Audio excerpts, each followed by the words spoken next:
In our previous videos, we went over the different models of God. We went over classical theism and neoclassical theism. In this video, I'm going to go over a third model of God, which is called Panentheism. Let's begin.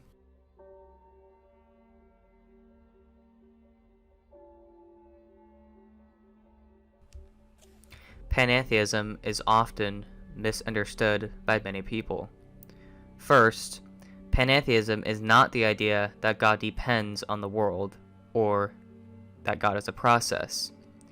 We will explore more of process theism in a future video, but it is not the same as process theology. However, Panentheism shares commonality with both classical and neoclassical theism, but there are some differences. The first is that in Panentheism, the world is co-eternal with God.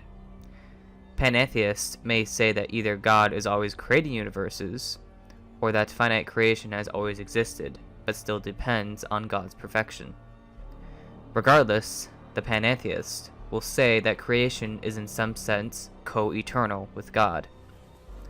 Second is that Panentheists will deny the doctrine of creation ex nihilo.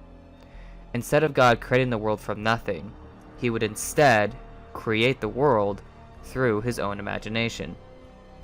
In other words, he would use the contents of his own mind to form universes. There is no limit to the contents of God's mind, and so he would not be limited in creating such worlds.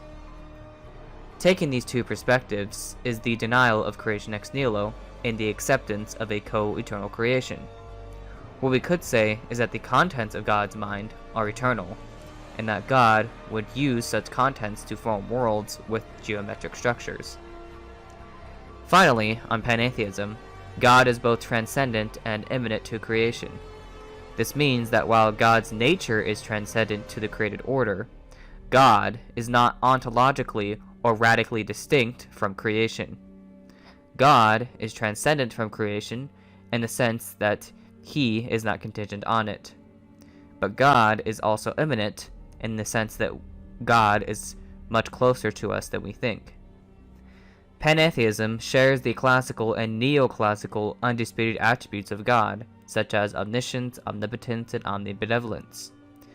The main difference is that on Panentheism, the relationship between God and creation is different, since God creates the world through his own substance rather than from nothing.